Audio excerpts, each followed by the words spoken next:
Guys, I can't lie. 2024 is an amazing time to be a fan of Kingdom Hearts Days. For so long, it felt taboo to say you enjoyed anything besides the story, but now, even as I'm writing this, it has never been easier to get into the game and see what you've been missing out on. There are let me say it again, three projects that are remake or remake adjacent for Kingdom Hearts 358 Days Over 2. Unless you've been living under a rock or just have the name blocked on all social medias, there has been a grand resurgence in interest for a remake of the dearly beloved game from 2009.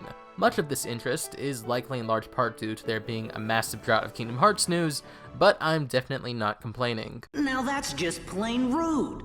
Now, to start off, we have the Kingdom Hearts 2 overhaul mod that everyone and their Master of Masters has been talking about, Project Nobody May Cry. This whole project is just incredible. I've been trying it out a lot for myself recently, and while I feel like I haven't even scratched the surface of the mod's content, it's certainly tickled my interest as a Days superfan. From the start, this mod shows you that the developers didn't just replace Sora's model with Roxas.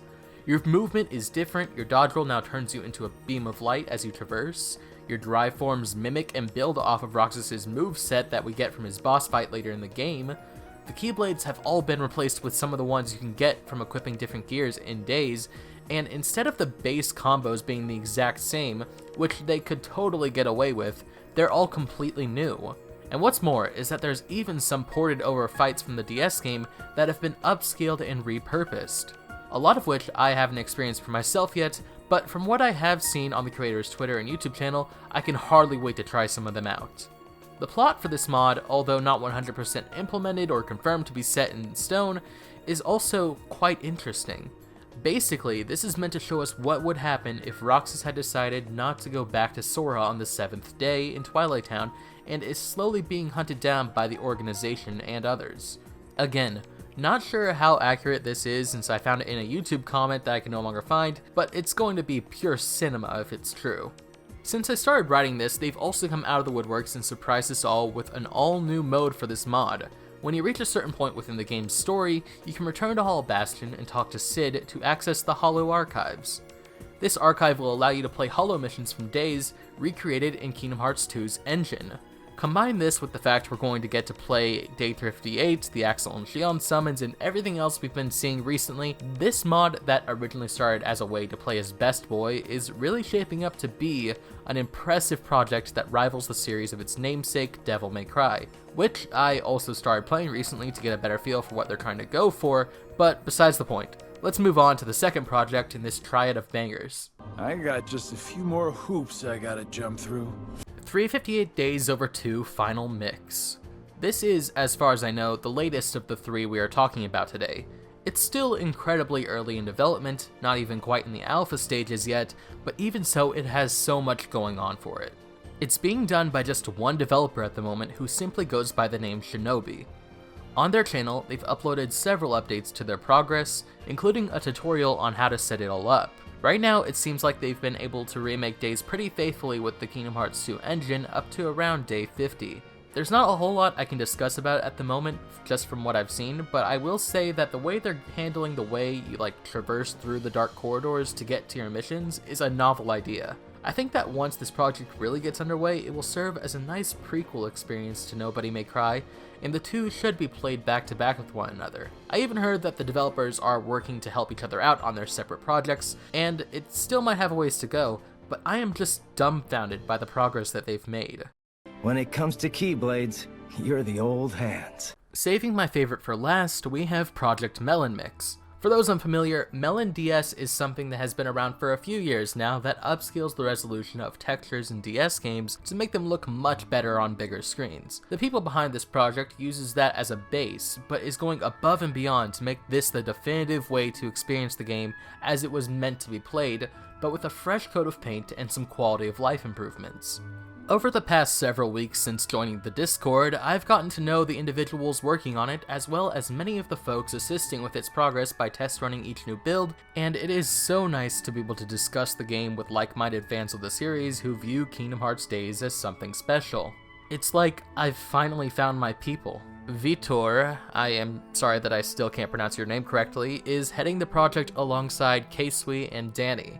Together, they've done so much to improve the experience for a new audience by replacing the cutscenes with HD versions from the Days movie, and even changing up how the UI functions to a degree. You can now play the game on just one screen, with the minimap being moved to the top right corner. The controls have also been improved to the point you can now toggle the command menu just like you would in the mainline games using the D-pad. The camera controls are also improved in the same way. What's more is that they've barely scratched the surface of all they plan to do with this project. As I'm writing this, Casey and Danny are working on implementing texture replacements. Pretty soon, the backgrounds and other things within the game will look as if they've been ripped straight out of the main entries from Kingdom Hearts 2, Kingdom Hearts 1, and Chain of Memories, and that's because they were. Did I forget to mention there's also early workings of custom content? Thanks to them, there's proof of concepts of model swapping. In the time I've been in the server, K-Sui has swapped out Roxas with Pence and the Hooded Moogle, and there's even talks of re-implementing cut content too. Did you know there was going to be another magic type aside from the 5 that we already have in the game? Stop Magic was going to make a reappearance. Can you believe that? We don't know exactly how it was going to function, but it's still really cool, and it has been brought back to a degree. There was also going to be an anti-Zigbar fight to complement the anti-Riku and anti-Sayax battles that you would get during mission mode that would have been played on day 224 during the Olympus tournament. I can sort of see why it wouldn't have worked since it's kind of awkwardly sandwiched in between the guard armor fight and the rest of the tournament, but I hope that doesn't stop this incredible group from trying to implement both of these things anyways. The fact that they're doing all of this for free is still insane to me, and as a lifelong fan of this game, it's so nice to see so many talented people working on all of these insane projects. I wanted to make this video to shine a light on all of them, and to express my gratitude as a fan, and also just as an excuse to talk about them all at once, so that I can kind of segue into my own wish list for what I would like out of an official or otherwise remake of my favorite game. So then, what do I want from a true Days remake? Number 1. Top of the list for me is to take everyone's biggest complaint and make it worse. I often see people criticize the game for being too repetitive and monotonous because of its sheer number of missions, but I mean, come on guys. Deep down, you know you like that system. I mean, it wasn't even that bad. If we're including the extra unlockable missions, you only play 93 out of the 358 days. What I'm proposing would probably never happen, but I want a playable mission for every single one of those days. Even if you need to take some of the slightly similar ones and make more of them, as long as I get more of my favorite trio with more interactions, it doesn't matter to me. Make them all like Naruto filler episodes for all I care, where they're just bumming around eating ice cream if you must, but I just want more time with them.